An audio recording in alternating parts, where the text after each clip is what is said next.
20వ global sustainability summit ఎక్కడ జరిగింది? న్యూఢిల్లీ.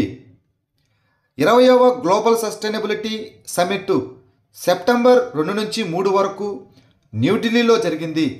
ఈ కార్యక్రమాన్ని confederation of Indian industry ITC centre of excellence for sustainable development నిర్వహించింది. సుస్థిరతను తిరిగి ఊహించుకోవడం, స్థితిస్థాపకత, పునరుత్పత్తి, అదేవిధంగా బాధితాయుతమైనది అనగా reimagining sustainability, resilient, regenerative, responsibility అనేది దీని యొక్క థీము. ఈ సమిట్లో 10 కంటే ఎక్కువ దేశాల ప్రతినిధులు మరియు పరిశ్రమ నాయకులు పాల్గొన్నారు. ఐఐటి హైదరాబాద్ మరియు ఆర్మీ ట్రైనింగ్ కమాండ్ సిమ్లా స్థాపించిన సెంటర్ ఆఫ్ ఎక్సలెన్స్ పేరు ఏమిటి? Vigraha. Indian institute of technology Hyderabad, IIT Hyderabad, సిమ్లాలోని ఆర్మీ ట్రైనింగ్ కమాండ్తో ఒక అవగాహన ఒప్పందంపై సంతకం చేసింది. ఈ భాగస్వామ్యం విగ్రహ అనగా virtual intelligent ground breaking research in augmented reality లేదా virtual reality and hitech application for Indian army అనే సెంటర్ ఆఫ్ ఎక్సలెన్స్ను ఏర్పాటు చేసింది. ఈ centre of excellence augmented reality AR, virtual reality VR, artificial intelligence AI, robotics, మానవరహిత వ్యవస్థలు మరియు అభివృద్ధి చెందుతున్న రక్షణ సాంకేతికతలపై దృష్టి పెడుతుంది. బతుకమ్మ పూల పండుగను ప్రధానంగా ఏ రాష్ట్రంలో జరుపుకుంటారు? తెలంగాణ. తెలంగాణ ప్రభుత్వం సెప్టెంబర్ 21 నుంచి 30 వరకు ఎయిర్, భూమి మరియు నీటిలో 9 రోజుల పూల పండుగ బతుకమ్మను నిర్వహిస్తుంది. దసరాకు ముందు జరిగే ఈ పండుగలో మహిళలు గౌరీదేవిని పూల అలంకరణలతో పూజిస్తారు. అంతర్జాతీయ పర్యాటకులను ఆకర్షించడానికి మరియు తెలంగాణ సాంస్కృతిక వారసత్వాన్ని ప్రదర్శించడానికి బ్రెజిల్ రియో కార్నివాల్ నుండి వేడుకలు ప్రేరణ పొందుతాయి. 9 రోజుల ఉత్సవాలు వరంగల్లోని 1000 స్తంభాల ఆలయంలో ప్రారంభమవుతాయి. కాస్మిక్ డాన్ గురించి అధ్యయనం చేయడానికి ప్రత్యూష్ అనే మిషన్ను ఏ సంస్థ ప్రతిపాదించింది? Raman research institute, RRI, Bengaluru. Raman research institute శాస్త్రవేత్తలు కాస్మిక్ డాన్ను అధ్యయనం చేయడానికి ప్రత్యూష్ అనే మిషన్ను ప్రతిపాదించారు. ఈ ప్రత్యూష్ అనగా హైడ్రోజన్ నుండి సిగ్నల్ ఉపయోగించి విశ్వం యొక్క రియోనైజేషన్ పరిశీలించడం. ఇది చంద్రునికి అవతల వైపున ఉంచబడే రేడియో టెలిస్కోపు. దీనిని భారత అంతరిక్ష పరిశోధన సంస్థ సహకారంతో బెంగళూరులోని రామన్ రీసెర్చ్ ఇన్స్టిట్యూట్ నిర్మించింది. దీని నామమాత్రపు జీవితకాలం వచ్చేసి 2 సంవత్సరాలు. కొత్త అధ్యయనం ప్రకారం గుండెపోటుల దీర్ఘకాలిక నివారణకు యాస్పిరిన్ కంటే ఏ ఔషధం ఎక్కువ ప్రభావవంతంగా ఉంది? క్లోపిడోగ్రెల్. దశాబ్దాలుగా గుండెపోటు మరియు స్ట్రోకులను నివారించడానికి యాస్పిరిన్ ప్రధాన ఔషధం. యూరోపియన్ సొసైటీ ఆఫ్ కార్డియాలజీ కాంగ్రెస్లో సమర్పించబడిన మరియు లాన్సెట్లో ప్రచురించబడిన ఒక కొత్త అధ్యయనం 29,000 మంది కొరోనరీ ఆర్టరీ వ్యాధి రోగులతో చేసిన 7 క్లినికల్ ట్రయల్స్ సమీక్షలో ప్రధాన హృదయనాళ ప్రమాదాలను తగ్గించడంలో ఈ క్లోపిడోగ్రెల్ యాస్పిరిన్ కంటే 14% ఎక్కువ ప్రభావవంతంగా ఉందని తేలింది.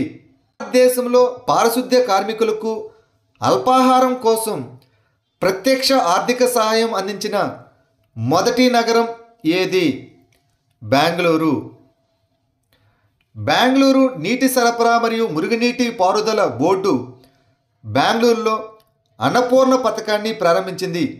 ఈ పథకం ప్రైవేటు బ్యాంకు ద్వారా ఆధారితమైన స్మార్ట్ కార్డుల ద్వారా 700 మంది పారిశుద్ధ్య కార్మికులకు నెలకు 1,500 రూపాయలు అందిస్తుంది.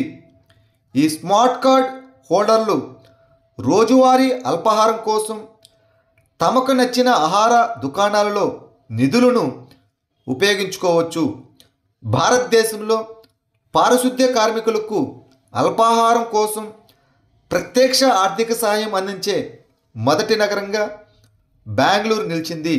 దేశంలో మొట్టమొదటి సైన్స్ ఆధారిత కమ్యూనిటీ ఆధారిత సెన్నా స్పెక్టాబిలిస్ నిర్మూలనను నిర్వహించిన భారతీయ రాష్ట్రం ఏది?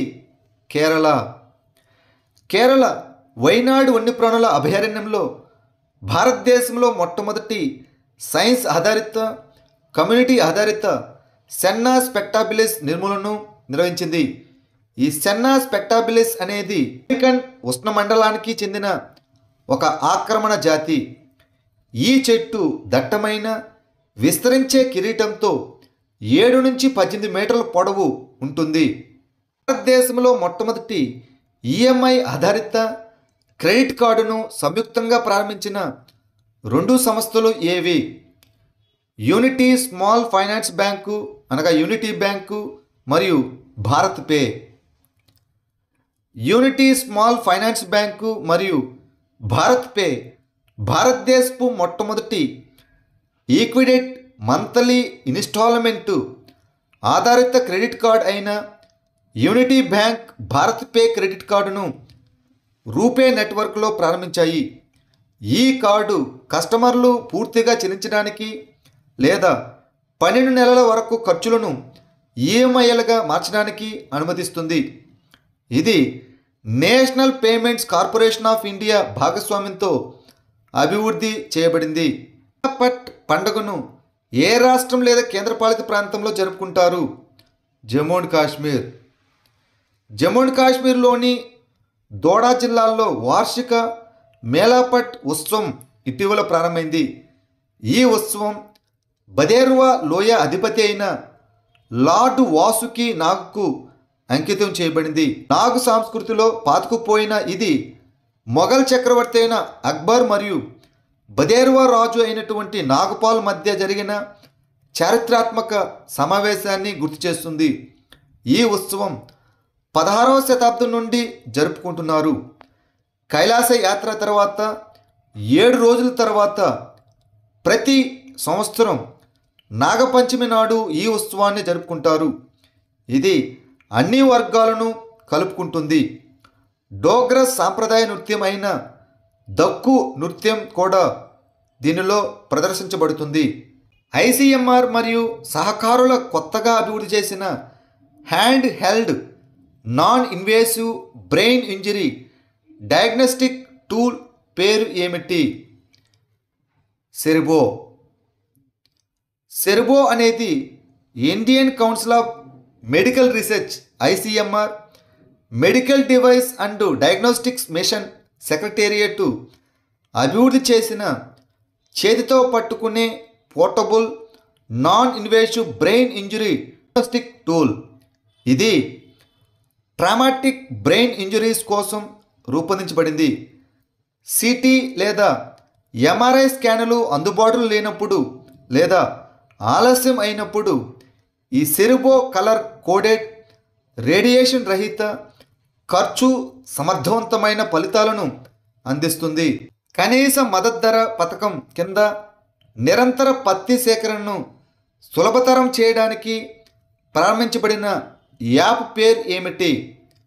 కపాస్ కిసాన్ యాప్. కనీస మద్దతు ధర పథకం కింద పత్తి సేకరణను క్రమబద్ధీకరించడానికి కేంద్ర జౌళి మంత్రిత్వ శాఖ కపాస్ కిసాన్ యాప్ను ప్రారంభించింది. ఈ యాప్ రైతుల స్వీయ నమోదు, స్లాట్ బుకింగ్ మరియు చెల్లింపు ట్రాకింగ్ను అనుమతిస్తుంది. పత్తి సేకరణలో పారదర్శకత మరియు వేగాన్ని పెంచుతుంది. ఈ యాప్ మాన్యువల్ కాగితపు పనిని తగ్గిస్తుంది మరియు సేకరణ కేంద్రాల్లో సమయాన్ని ఆదా చేస్తుంది.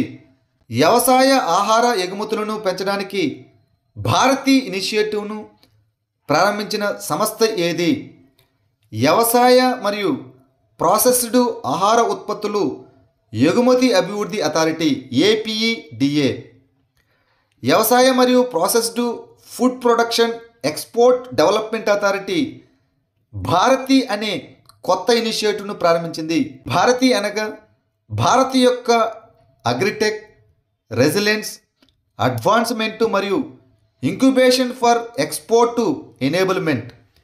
ఇది 100 వ్యవసాయ ఆహార మరియు వ్యవసాయ సాంకేతిక స్టార్టప్లను శక్తివంతం చేయడం, ఆవిష్కరణను ప్రోత్సహించడం మరియు యువ వ్యవస్థాపకులకు కొత్త ఎగుమతి అవకాశాలను సృష్టించడం లక్ష్యంగా పెట్టుకుంది. కోయ తెగ ప్రధానంగా ఏ నది పరివాహక ప్రాంతంలో కనిపిస్తుంది? గోదావరి నది. కోయ తెగ భారతదేశంలో బహుళజాతి మరియు బహుళ భాష గిరిజన సమూహం. వారు ఆంధ్రప్రదేశ్, తెలంగాణ, ఛత్తీస్గఢ్ మరియు ఒడిశాలోని గోదావరి నదికి ఇరువైపులా అడవులు, మైదానాలు మరియు లోయల్లో నివసిస్తున్నారు. 2011 జనాభా లెక్కల ప్రకారం భారతదేశంలో కోయ జనాభా వచ్చేసి 7,38,629 మంది. వారు తమను తాము కోయతూర్ అని పిలుచుకుంటారు. కోయ భాష ద్రావిడ భాష కుటుంబానికి చెందినది. గోండికి దగ్గర సంబంధం కలిగి ఉంటుంది మరియు తెలుగు ప్రభావంతో ఉంది. 2025 కరం పండుగను ఏ రోజున జరుపుకుంటారు? సెప్టెంబర్ 3. కర్మ పూజ అనే సాంప్రదాయ జానపద పండుగను భాద్రపద నెలలోని ప్రకాశవంతమైన పక్షం ఏకాదశి తిథి నాడు జరుపుకుంటారు. 2025లో కరం పండుగను సెప్టెంబర్ 3న జరుపుకున్నారు. సోదరిమణులు సోదరుల దీర్ఘాయుషు కోసం ఉపవాసం ఉండి పవిత్రమైన కరం కొమ్మను పూజిస్తారు. కరం కొమ్మ దైవత్వం మరియు ప్రకృతిని సూచిస్తుంది. దీనిని గిరిజన వర్గాలు గౌరవిస్తాయి. ఈ పండుగ మధ్యప్రదేశ్, ఛత్తీస్గఢ్, బీహార్, జార్ఖండ్ మరియు ఒడిస్సాలలో ముఖ్యమైనది. బ్రీఫ్ 2025 విశ్లేషణ ప్రకారం ఈ సంవత్సరం మొదటి అర్ధభాగంలో ప్రపంచవ్యాప్తంగా దాదాపు 88% కొత్త బొగ్గు విద్యుత్ సామర్థ్యాన్ని ఏ 2 దేశాలు కలిసి ప్రతిపాదించాయి? భారతదేశం మరియు చైనా. గ్లోబల్ ఎనర్జీ మానిటర్ యొక్క కోల్ ప్లాంట్ ట్రాకర్ ఆధారంగా కార్బన్ బ్రీఫ్ విశ్లేషణ ప్రకారం 2025 ప్రారంభంలో ప్రపంచవ్యాప్తంగా ప్రతిపాదించబడిన అన్ని కొత్త బొగ్గు విద్యుత్ సామర్థ్యంలో చైనా మరియు భారతదేశం కలిసి దాదాపు 88% వాటాను కలిగి ఉన్నాయి. ఈ 2 దేశాలు సౌర మరియు పవన సామర్థ్యాన్ని కూడా వేగంగా విస్తరిస్తుండగా బొగ్గు వారి ఇంధన భద్రత మరియు పారిశ్రామిక డిమాండ్కు కేంద్రంగా ఉంది. టైఫాన్ క్షిపణి వ్యవస్థను ఏ దేశం అభివృద్ధి చేసింది? United states of America. Typhoon క్షిపణి వ్యవస్థను మిడ్ రేంజ్ కేపబిలిటీ లేదా స్ట్రాటజిక్ మిడ్ రేంజ్ ఫైర్ అని కూడా పిలుస్తారు. దీనిని యునైటెడ్ స్టేట్స్ ఆఫ్ అమెరికా అభివృద్ధి చేసింది మరియు లాక్హీడ్ మార్టిన్ తయారు చేసింది.